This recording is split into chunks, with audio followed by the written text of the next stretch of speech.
The sound of airplane engines echoed steadily in the first-class cabin of Flight A857 from New York to Los Angeles. Sarah Thompson, a 28-year-old flight attendant with neatly tied brown hair and delicate blue eyes, was checking the seats before takeoff.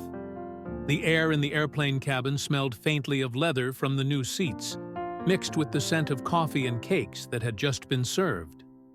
As Sarah walked past the second row, she noticed a familiar face: Barron Trump, the youngest son of former President Donald Trump. The 17-year-old boy sat alone, wearing headphones and intently reading a book. His calm and polite appearance made Sarah smile. During her many years working on first-class flights, she has met many famous people, but it is rare to see anyone with a mature demeanor like Barron at this age. Suddenly, a harsh voice interrupted Sarah's thoughts. "Hey, you! I don't want to sit near that Trump kid." The voice came from a middle-aged man wearing a gray suit, about 50 years old, sitting in the row behind Barron. Sarah could smell the strong scent of whiskey coming from his breath. Sarah's heart beat faster as she realized the situation could become tense. She could feel the other passengers' eyes on them, and the atmosphere in the cabin suddenly became stuffy. The sound of the plane seemed to fade away, giving way to whispers. "Sir, please, calm down." Sarah tried to keep her voice as professional as possible. "We cannot change seats at this time, because the plane is about to take off." The man stood up, his face red from anger and perhaps from alcohol. "I am Captain David Martinez of United Airlines. I refuse to sit behind the son of the man who divided this country." Sarah felt her throat dry. She knows that every decision in these moments is important. On one side is the aviation safety protocol that she must comply with. On the other side is the need to protect a young passenger from unnecessary harassment. Meanwhile, Barron remained surprisingly calm. He took off his headphones and turned around, his eyes without any fear or anger. "Mr. Martinez," Barron's voice rang out clearly and sincerely, "I understand you have disagreements with my father, but we are all Americans, and I believe we can overcome our differences to treat each other with respect." Barron's mature and calm words made the entire plane cabin fall silent. Sarah could feel the surprise in the air. Martinez also seemed surprised. His eyes flashed with confusion. But instead of calming down, Martinez became angrier. "Who do you think you are? A pampered brat in a golden tower?" He waved his hand at Barron, causing Sarah to quickly step between them. "Mr. Martinez, I must ask you to calm down. Otherwise, we will have to ask you to leave the plane," Sarah said in a determined voice, even though her heart was pounding in her chest. At that moment, the real captain of the flight appeared. A tall man with silver hair and a stern face. "What's going on here?" His deep voice rang out, carrying undeniable authority. Sarah quickly explained the situation, while Martinez began to stutter. It turned out that he was not the pilot he claimed to be. His documents showed that he was just an ordinary office worker of a travel company. The captain listened attentively, then made a decisive decision. "Mr. Martinez, your behavior has seriously violated aviation safety regulations. We cannot allow you to continue this flight." When airport security personnel were called in to remove Martinez from the plane, Sarah noticed something strange. Many passengers started clapping. Not to celebrate Martinez's dismissal, but to applaud Barron's mature behavior. Barron turned to Sarah with a slight smile. "Thank you for protecting me, but I also hope he will be okay. Maybe sometimes we need more time to understand and accept people with different opinions. Different from me." Sarah felt a warm feeling spreading inside. In such a tense moment, this teenager showed incredible maturity and compassion. She realized that sometimes the greatest lessons of tolerance and understanding come from the youngest people. When the plane finally took off, Sarah stood in the galley, looking out the small window at the deep blue sky. The afternoon sunlight shines through the clouds, creating beautiful bands of orange and purple. She wondered if Martinez realized that his attitude showed everyone who was really the adult in this situation. Once the plane stabilized at 35,000 feet, Sarah began serving food to first class. The aroma of premium dishes, grilled beef Wellington, creamy mashed potatoes, and delicately prepared organic vegetables permeates the space, creating a cozy atmosphere after a busy day. Initial tense moments. When she got to Barron, Sarah noticed he was writing something in a small black notebook. The plane's lights reflected off the white pages, and Sarah could catch a glimpse of the neat, even lines of writing. "Do you want to eat now?" she asked gently. Barron looked up with a polite smile. "Yes, thank you. But first, I want to apologize to you for causing trouble earlier." Sarah felt her heart sink at the teenager's sincerity. "You don't need to apologize," she replied. "No one can control the actions of others." "But we can control how we react," Barron said, his voice thoughtful. "I'm writing about what just happened. My father always taught that every challenge is an opportunity to learn and grow." Sarah set the tray down on Barron's table, careful not to spill the glass of red wine that she knew wouldn't be touched. A small detail, but one that showed his respect for the law.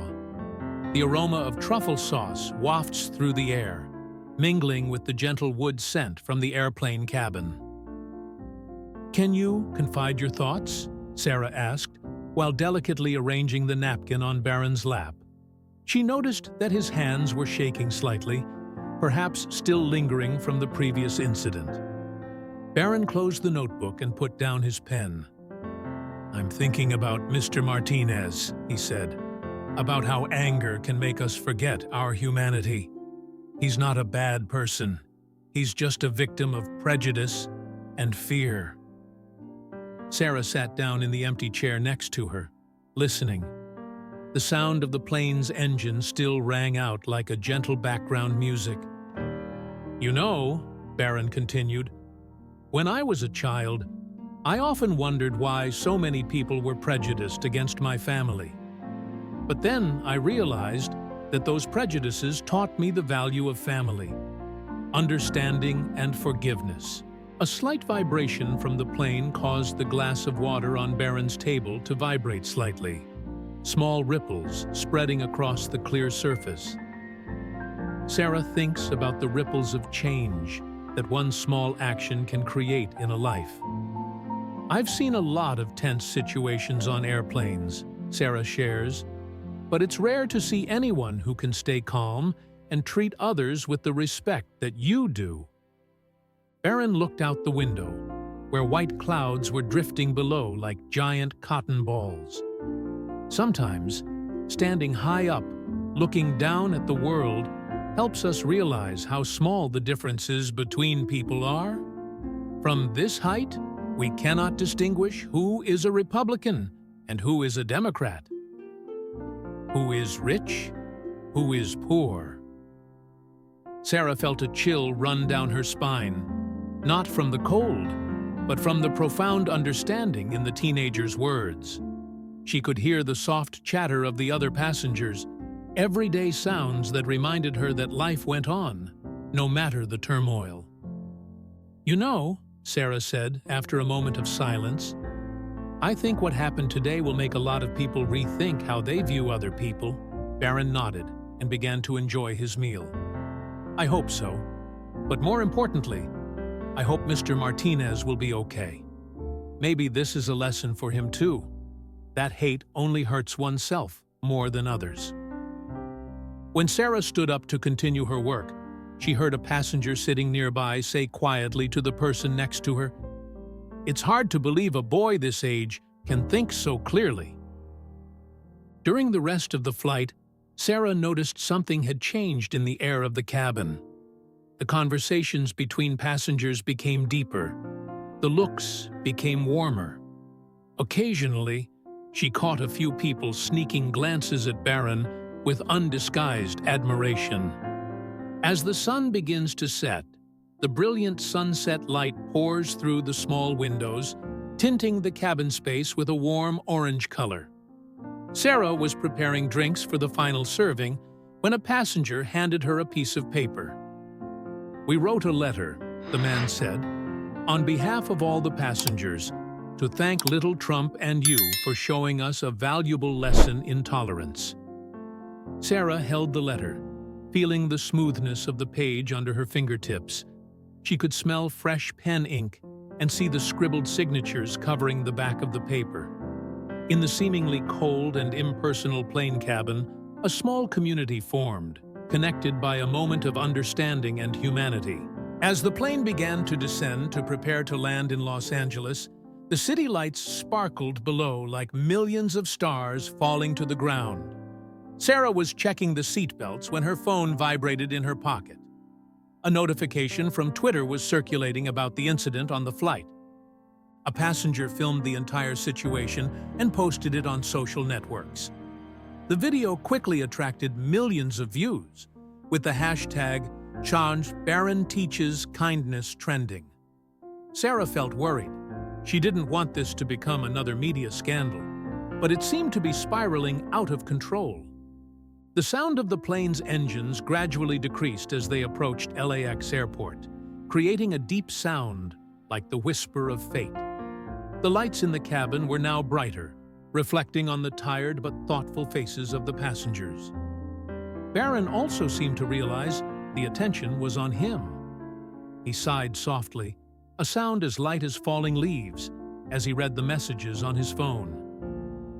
"I don't want this to become a media story," he told Sarah as she walked by. "The important thing is not who is right and who is wrong, but how we can learn from each other." Sarah nodded sympathetically. The smell of coffee being served for the last time emanated from the galley, blending with the gentle perfume of the passengers, creating a strangely familiar space. "Sometimes," she says, "the most valuable lessons come from the most unexpected moments." At that moment, a loud noise rang out from the rear of the plane, accompanied by a strong vibration. Passengers' hearts jumped. Some screamed in panic. Sarah immediately got into position, tightened her seatbelt, and prepared for emergency procedures. "Ladies and gentlemen," the captain's voice rang out over the speaker system. "We are having some trouble with the right engine. Nothing to worry about, but we will have to perform an emergency landing procedure. Please remain calm and follow the flight attendant's instructions."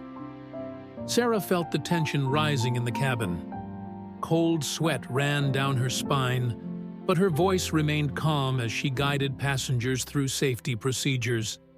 She noticed Barron helping an older woman sitting next to her seatbelt, his movements gentle but firm. In those tense moments, all boundaries of social status, political opinions, or personal prejudices disappear. It's all just people facing a common challenge. Sarah could hear soft prayers, rapid breathing, and soft words of encouragement between strangers. The plane began to descend more quickly, creating a feeling of dizziness and pressure in the ears. Emergency lights flashed in the cabin like distant stars, reflecting on the passengers' tense faces. Suddenly, a voice rang out from behind Sarah. The voice of an older man, perhaps a former pilot. "I've been through a similar situation. Don't worry, we'll be fine." Those words, spoken with confidence and experience, seemed to have a remarkable comforting effect on the surrounding passengers. Sarah looked toward Barron, and what she saw surprised her. Instead of showing fear, the teenager was holding the hand of the older woman next to him, smiling slightly and saying words of encouragement. In that moment, Sarah realized that maturity is not about age, but about how we face challenges, and treat others in difficult situations. The sound of the wheels hitting the tarmac was deafening, accompanied by a strong jerk. Everyone held their breath. Then, like magic, the plane slowly decelerated and stopped safely. Applause rang out in the cabin, not the usual polite applause after every flight, but the applause of relief, gratitude, and solidarity. As rescue and fire trucks surrounded the plane with flashing red and blue lights, Sarah noticed something strange. No one was in a hurry to leave. Instead, passengers began exchanging phone numbers, sharing hugs, and even tears. Together, they went through an experience that changed their outlook on each other and on life. Barron was the last person to leave the plane. Before leaving, he gave Sarah a piece of paper torn from his notebook. "Thank you for everything," he said. "Today, we learned that in the most difficult moments, it is humanity that matters most." Sarah opened the paper and read the neat words. "When we are facing danger, no one asks who the person next to them voted for. In those moments, we are just people who need each other." Maybe that's the lesson America needs to learn, that the things that connect us are much stronger than the things that divide us. A week after the incident on flight AA857, Sarah was sitting in her small apartment in Manhattan, looking out at the skyscrapers sparkling in the sunset. The warm smell of coffee from the cup of Americano on the table blends with the gentle scent of lavender from the room spray, creating a rare, peaceful space after tumultuous days. On the laptop screen in front of her, Sarah was reading an email from American Airlines management. Video of the incident on the flight has become a viral phenomenon, but not in the way people feared. Instead of becoming a divisive scandal, it became an inspiring story of growth, tolerance, and the ability to overcome differences. The phone rang. The screen displayed a strange number from California. Sarah picked up the phone, her heart beating faster when she heard a familiar voice on the other end of the line. "Hello, I'm David Martinez." The voice dropped apologetically. "It took me a week to find your number. I want to apologize for my behavior on the flight." Sarah felt a lump in her throat. She could hear the noise of a construction site echoing in the distance, providing an eerie soundtrack to this unexpected conversation. "I watched the video of myself," Martinez continued, his voice shaking. "And I didn't recognize the man in there. The anger, the prejudices. I had become the very thing I hated." Sarah stood up and went to the window. The last rays of sunlight shine through the glass, creating long shadows on the floor.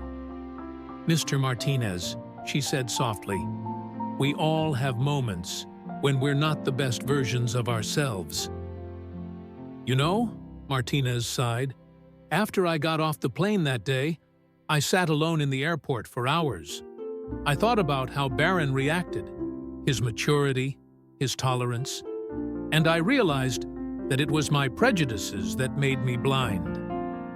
Sarah listened as Martinez talked about his life, about losing his job during the pandemic, about his financial struggles, and about how he let his anger and frustration turn into political prejudice. Through the window, she could see a flock of birds flying back to their nests in the sunset, an image of return and reconciliation. "I started a dialogue group," Martinez said, "where people with different political views meet and listen to each other. I think that's what we need. Not more arguments, but more real dialogue." At that moment, a new email appeared on Sarah's laptop screen.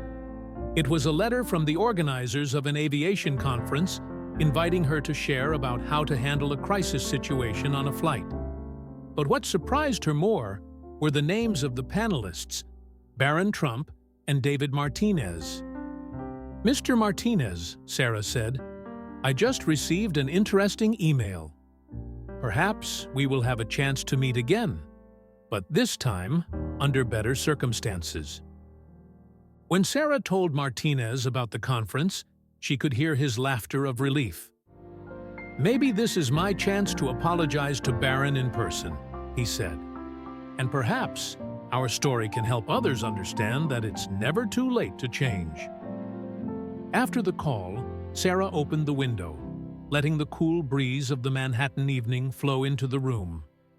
The smell of the city, a mixture of car exhaust, sidewalk pizza, and floral scents from a nearby park, filled the air, reminding her of the diversity and complexity of urban life. She opened Twitter and saw a new tweet from Barron. "Every day, we have the opportunity to become better versions of ourselves. Sometimes, the people we think are our opponents are the ones who teach us the most valuable lessons of tolerance and understanding." Below the tweet are thousands of comments from users sharing their own stories, about moments when they overcame prejudice, about unexpected friendships formed between people with opposing views, and about lessons of compassion learned from those they once considered enemies. Sarah closed her laptop and looked out the window again. The city lights are now bright, like millions of stars on the ground. She thought about how a tense moment on a flight turned into a story of hope and healing. On her desk, the sheet of paper with Barron's words still lies there, a reminder that in an age of division and confrontation, there are still seeds of understanding and solidarity emerging. Bloom.